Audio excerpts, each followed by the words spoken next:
We talk about it all the time, but Duke basketball truly never stops. Let's continue to increase these expectations. Get excited for another upcoming basketball season that's got big-time title expectations for our Duke Blue Devils. Hi, everybody. Dick Vitale. Hey, make sure you listen, man. The Locked On Blue Devils with J.J. Jackson. He's awesome, baby.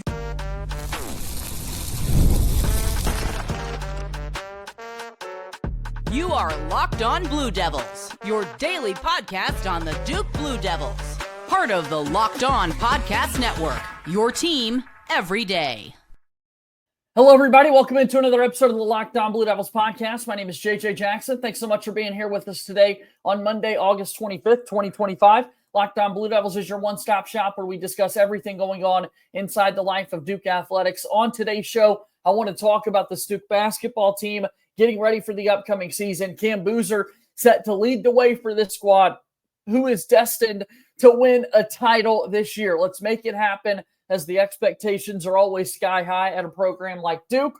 We'll talk about that. Emanuel Dildy has been promoted by Jon Scheyer to associate head coach for the Duke basketball team, so we'll discuss that. We'll also dive in at the end of the show into game week. It has finally arrived. Duke football opens up the 2025 season a little bit later this week when they take on Elon. So excited to discuss all of that and so much more with you guys here on today's show. And our good friend Jordan Mann is going to be here along the way with us to discuss everything happening in the world of Duke athletics. If you haven't done so already, please be sure to follow and subscribe to Locked On Blue Devils for free, wherever it is that you get your podcast. Leave us a 5-star rating and written review. Be sure to follow us on X at LO_Blue Devils. And also watch us each and every day on YouTube. Really big news to share with everyone. Over the weekend, we did it. We finally surpassed 4,000 subscribers on YouTube. All thanks to you guys.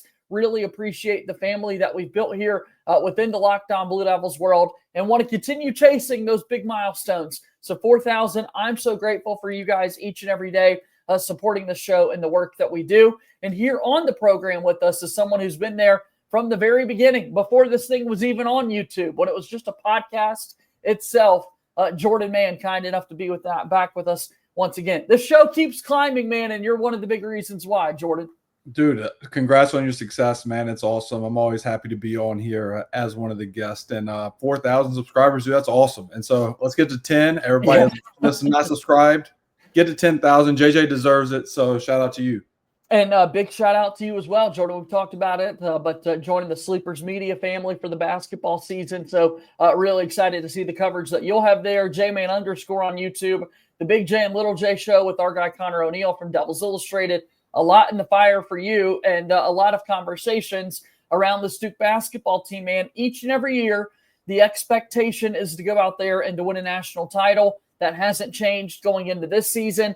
And here we are. We start to look at some of the odds and whatnot. Duke finds themselves towards the top of all of the lists that you put out there.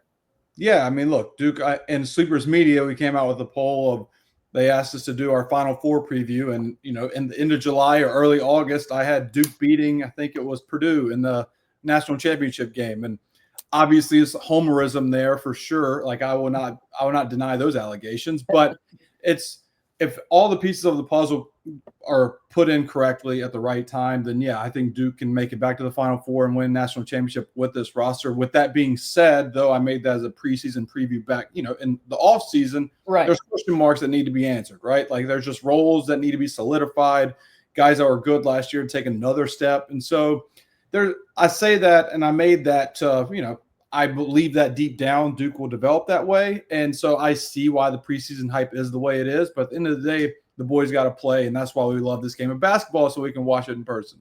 There's a bit of a contrast in the preseason hype right now. And that's totally fine because you and I see this and follow this Duke team every single season. But right now, if you look across the board, a lot of the top 25 outlets that have been put out already have the Blue Devils kind of in the 9 to 10, 11, 12 range when you're putting together your top lists. However, if we go to Las Vegas, where we've got many friends over there in Vegas, Jordan, and I'll speak directly to ours over at FanDuel, each and every week, Duke is alternating between the top 3 and top 4 in best odds to win the national championship.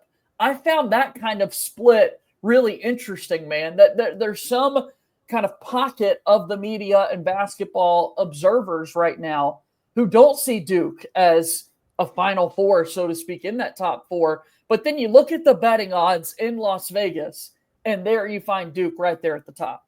Yeah, the money likes Duke, obviously. It's the name brand. The money is backing the name of Duke. And the media, obviously, they have their opinion, and rightfully so. And, tempering things a little bit, sure. Yeah, for sure. I like the media's preseason, like their prediction. I like Duke being at 9. I don't like Duke being at 1 going into the season. I like sneaking up on people. And you kind of saw that with, like, Zion and RJ Barrett and them. Like, that team, we know now. But going in that Kentucky game, like, that team was not media driven. They weren't like, this is the number 1 clear cut team in the country. And then they just bam, like they just took it to Kentucky, and then they reached the stratosphere with hype that we all come to know now. But I like that. I like that with Duke. And so coming off a Final Four appearance, it helps Duke's narrative. I think Cam Boozer even said, like, they're kind of being overlooked from his perspective. And he received some backlash for it, but I can see his vision with it because Duke just lost Cooper Flagg, and that was the name that took college basketball over last year. And then they lose every starter from the Final Four team a year ago. So some people are overlooking them. Vegas, obviously, they have them at the top. But regardless, I think Duke is slightly overlooked. Well, when you look at it, or think about it, I should say, for the majority of Coach K's career as a head basketball coach, and this is a kind of shift in our sports society as a whole, I don't know that we ever really talked about, wow, Duke has some really good odds right now in Las Vegas if you want to bet on them to win the national championship, right? It was more so, can you believe we were picked whatever in this poll that was put out ahead of time? And while it is becoming more of our conversation, and certainly thankful for the partnerships that we've got from friends at FanDuel and that sort of thing, and the betting side is what it is, and it has become such a big part of the game.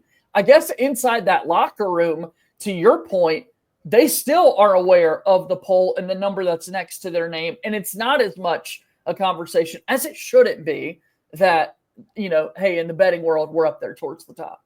Yeah, look, at the end of the day, every locker room tries to quiet out the noise, whether it's hype or criticism, because whatever the opinions outside the locker room, they're irrelevant to inside the locker room. So even if Duke was preseason hype number 1, they would ignore the noise, and them saying, they're underlooked or overlooked, they would tune out that noise too. And so I think neither of those outcomes would affect what Duke's going to put on the floor. And I'm looking forward to it, JJ.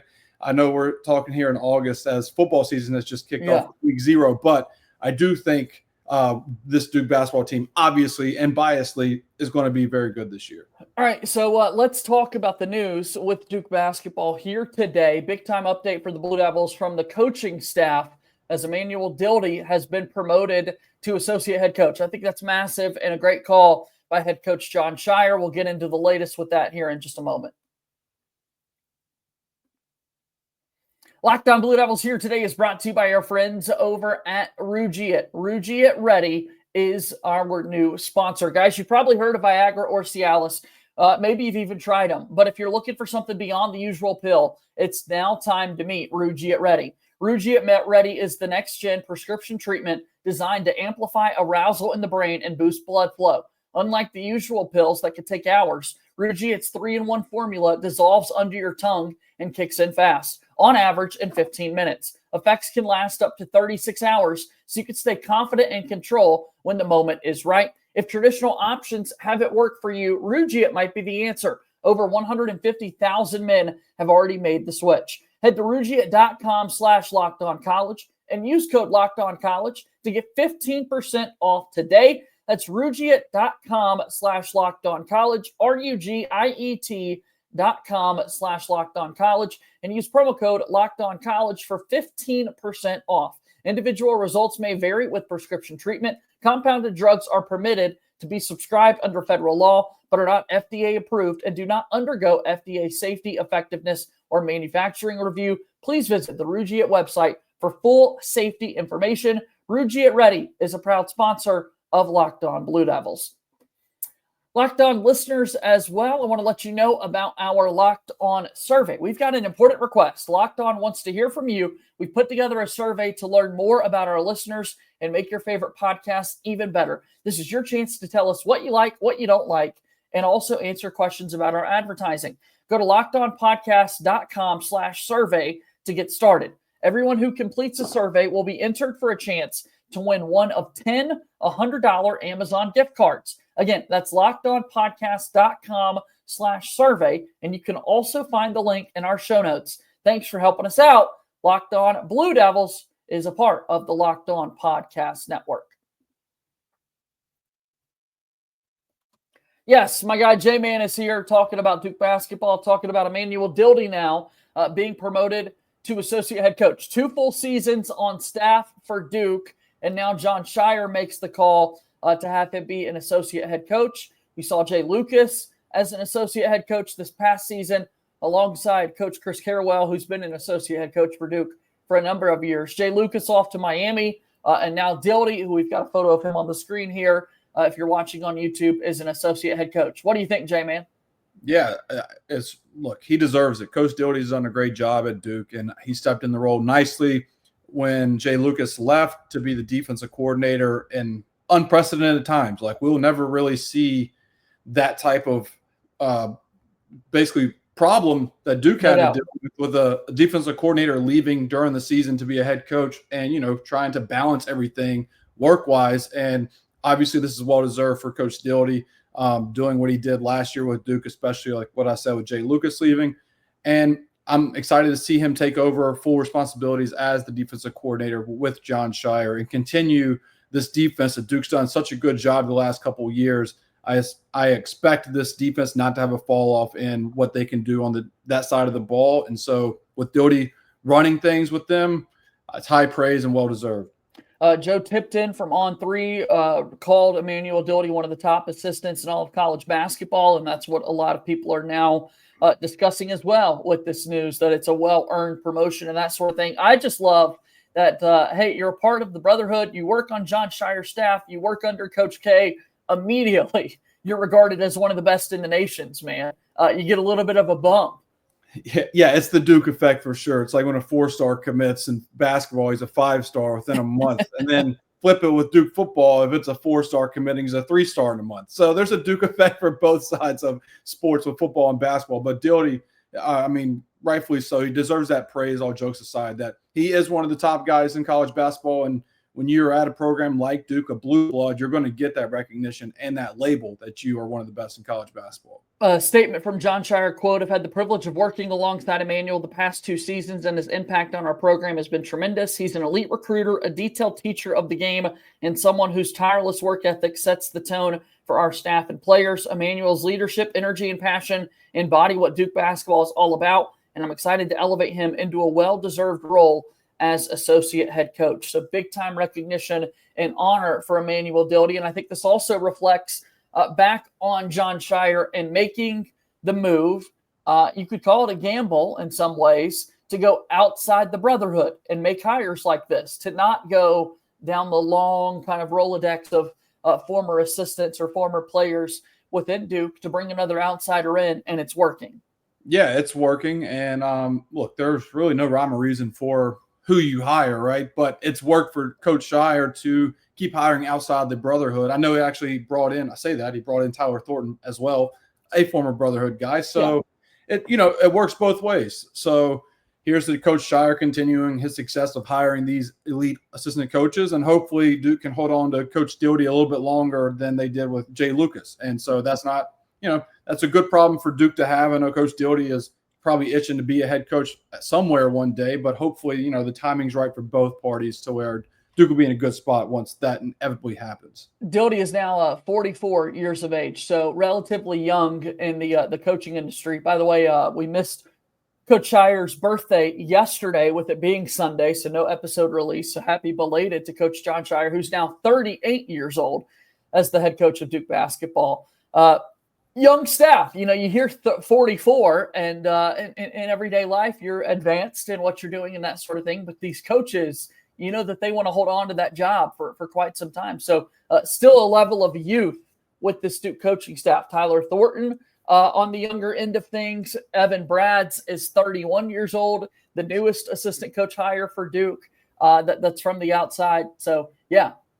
Yeah, I mean, I laugh there because I'm 31 also, and here I am on Locked On Blue Devils, doing other things too and trying to get, up and coming in sports media, and Evan Brads is a Duke assistant at 31. So two different trajectories here I am taking the long way, a lot of detours in life, and Evan Brads is shooting up the ladder. I'm there with you at 29 here. We've got Chris Carrawell while we're doing this, 47 years old. Mike Schrage is the old head of the bunch for the Duke staff, as their D-ops at 49 years old. So a young group that's been put together by Jon Scheyer, but I just like seeing this blend of kind of outsiders coming in and it paying off.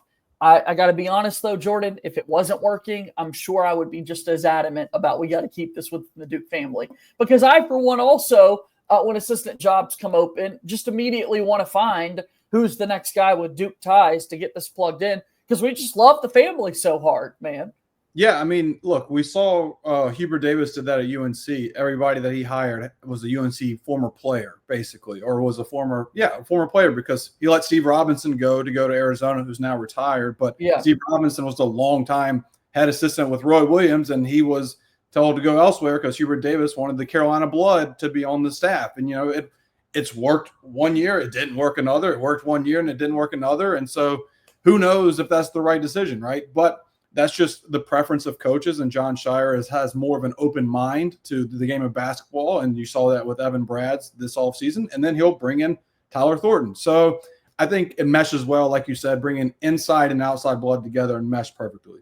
Last thought on this. You mentioned Jay Lucas being the defensive guy for Duke this past year, and then Dildy really stepped up and took on the defense. We should also be very clear with any college basketball staff, and not so much like football, right, where it is just so separate, offense, defense. We're coming off the field. Everybody plays everything. Everybody coaches everything, right? So there is that blend there that makes the great college basketball coaches. But Dildy having a major focus in the defense. When we look at Duke being, one of the favorites in Las Vegas to win a title, one of the best teams in the country as a whole, defensively, what do you think that's going to look like this year? It's a good question. That is something that I need to see see it happen, because you don't have Gongba is going to be, an anchor around the rim, and he's shown to be a shot blocker in the paint, right? But Malawach, what made him so special was he can get out on the perimeter and make a guard feel uncomfortable, like a Mark Sears in the Elite Eight, make him really uncomfortable and stay with him. Gongba's not going to give you that. So who can do that for Duke? Malik Brown, what he does with his hands, keep swiping. And then obviously Caleb Foster, he can really guard any point guard or shooting guard on the perimeter. So guard play for Duke, I guess long-winded answer here is the guard play defensively for Duke will set the tone this year more so than last year, where Duke had, Malawach to be an anchor at the 5, but also could get out on the perimeter. What we do know, J-Man, is that Duke once again does not have a single scholarship player under 6'5". So a lot of length, which is going to be advantageous, I would believe, when you mention the guards setting the tone. Yeah, I mean, Duke has the wingspan. Coach Scheyer he has preferences. Like I said, he has the preferences of his guys, and Caden Boozer, he's going to be a guy that can guard really well as well. And so he is probably on the shorter end of Duke's depth chart, but the guy can play. He's a winner. The Boozer twins, that's what they do. They win. And so I think Caden Boozer, you'll see his impact for Duke on the defensive end. All right, let's get set to transition. We'll talk a little bit about this Duke football season. Jordan and I are super excited about what to expect from Manny Diaz as we get set for year 2 of the operation with him leading this Duke football program. So that conversation comes your way here in just a moment.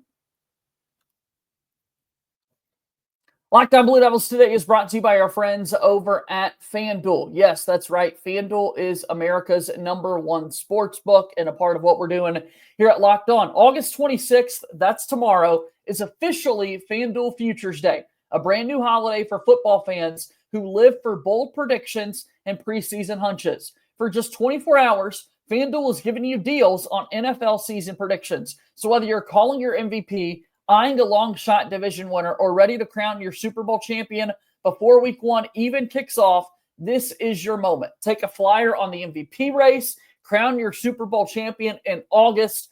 All those things you're able to do tomorrow as a part of FanDuel Futures Day. Visit the FanDuel app today and start planning your future bets now, because FanDuel Futures Day is one day and one day only. FanDuel, play your game. Proud sponsor of Locked On Blue Devils. Okay, we move forward here. It is officially week one of the college basketball or football season, I should say. I wish it was week one of college hoops, but we don't want to wish football away too quickly yet, as we've been waiting for quite some time. Duke plays Thursday night, so now a matter of days at this point, Jordan, until we see Duke finally take the field against Elon. Oh, dude, I am pumped. Obviously, Connor and I had our preseason preview probably a few weeks ago. It's all on our podcast and YouTube channel, jman_. And yeah, I'm very optimistic about this Duke team. Elon is the right opponent for Duke to play week one, because you want to get out there, and it's going to be a little sloppy at some points, like we saw with some week zero football. My God, Stanford. But we'll see Duke. You're going to see a lot of good things. You'll see stuff they need to work on. But that's the whole point of scheduling a team like Elon, so Duke can have that quick turnaround to play nationally ranked, I think 12th in the country, Illinois, when they come to Duke in week two. Yeah, well, you saw Duke play Elon in the first game of the season last year, and Duke won 26-3. So we'll see if there's a similar result coming up on Thursday. I'll get more into that in a second. But week zero came back this past weekend, like you're talking about, the game in Ireland for Big 12 opponents, Kansas State and Iowa State. Then we did see an ACC team in Stanford lose to Hawaii on a walk-off field goal. And we knew we were back when week zero, we already got J-Man tweeting about targeting calls. So, oh my God, dude, don't get me started with these targeting penalties. Oh my gosh, that was crazy. I'm glad they overruled it and said it wasn't targeting. But I hate that I hate when refs are saying that it's not targeting, but the personal foul and necessary roughness still stands. Like, no, it doesn't. There was no targeting. So the roughness never existed. It's a tackle. I don't understand that part of the penalty. Like, if it's targeting, that's a good point. If targeting's not there, what's roughness about this? Correct. He tackled him. He tackled him too hard. Like, what are we talking about? The whole unnecessary roughness is targeting. They got rid of the verbiage there, and just no targeting, no unnecessary roughness. And so it's going to be a long year with me and referees and the way they call things and spot footballs. That is something that, watching Duke games, it seems like they always spot a ball a half a yard, either giveth or taketh. So I'm very excited for Duke. And to go off the Elon thing real quick, JJ, look, I made a joke on our preview that whatever happens in the Elon game is going to happen the rest of the season. And it's in cheek, but you look back, Duke scored 26 points against Elon. They averaged 26 points a game the rest of the season. They were very inconsistent. You're on to something. Yeah. They were very inconsistent in the passing game. We saw that all year. They could not run the ball against Elon. Duke was the worst rushing offense in the ACC and almost the country last year. And Duke had like 20 tackles for a loss. And we know Duke's defense had was second in the country in tackles for a loss last year. So what I say is, whatever happens against Elon, JJ, just write it down. It's going to happen the rest of the season. I'm ready for that. I'd love for that to be the case if it's going to be another great year like last year for the Duke squad. So talking roughness, talking penalties, talking defense and intensity, I think we'll see right out of the gates that this Duke defense is ready to roll once again. Yeah, dude. The defense is going to be good. Terry Moore, get healthy. He's going to be out for a while. But Duke has some young guns that are going to get snaps that are true freshmen that I'm excited for people to recognize and, give them their flowers. Duke's coming off their best recruiting class they've ever had, and you're going to see that with the talent that's going to be on the field on top of the talent that is already on the roster. So I'm excited to watch Mensa spin it. I think Duke's a 33.5-point favorite as we record, and I will be taking that because I am very high on this Duke defense, and I think this Duke offense will be night and day better than last season. Okay, let me give you another one that I did some homework earlier, went back to the start of last year, and I would be shocked if you recall this, but I did ask you who scores the first touchdown of the season for Duke football in 2024. Do you remember what I said? You told me Jaquez Moore, and that actually ended up being the right answer. So I know ball, baby. I know ball. Can you repeat here? I mean, I think it's going to be a rushing touchdown. And so if I say Jaquez Probably Moore, the same. I mean, you could do the same. I'm going to say Peyton Jones. I'll go Peyton Jones. Wow. Okay. Actually, no. I'd say this is what happens. Anderson Castle, the Appalachian State transfer. I think Duke's going to have it like at the 2-yard line, and they're going to bring in their big bruiser from the portal who's like 6'4", 220, and he's just going to ram his way in for a touchdown. That feels like the longest of odds. I think our buddy Connor O'Neill came out with the depth chart for the running backs. I think Castle is second on the list. So I'm going to go Castle. Okay. But I think he's a short yardage back. He's a short yardage back. I'm going to go Anderson Castle. Screw it. Let's have some fun here. So not a big play, punching it in closely. I think it's going to be a big play that sets up a 2-yard run. Okay. I'll go Samir Hagans. I'll go with a little passing touchdown here. I have the stock in Samir Hagans, so that's a good pick. That's a great pick. I love it. All right, Duke football Thursday night. I know that you'll be all over it with the Big J and Little J show, and you've got a lot of other things in your world. How can people best support you, Jordan? Yeah, so Sleepers Media obviously started stuff with them. Already recorded a couple of videos. I'll come out throughout this off season with more coming. I am officially a part of Action Network for this college basketball season as a writer for college basketball. So that will be a formal announcement. Locked On Blue Devils heard it here first. I haven't even tweeted about it or anything.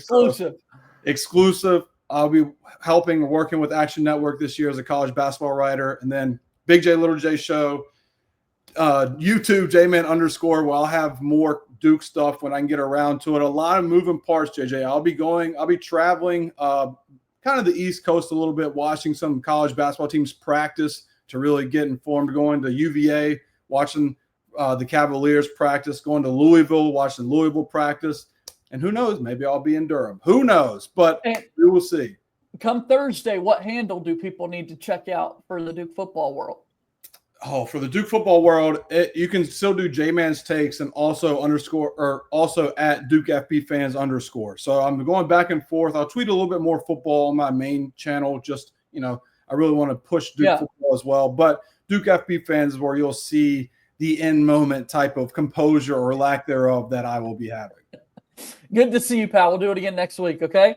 I'm happy to be on, JJ. Congrats on your success. Thanks, man. That's Jordan Mann joining us here on today's show. Always love catching up with him. Been a few weeks since we got him on the program, so happy to kind of get back into more of a routine with Jordan here. That's going to do it for our show here today. As always, go Duke. I'll talk to you again tomorrow. My name is JJ Jackson. Thank you and good day.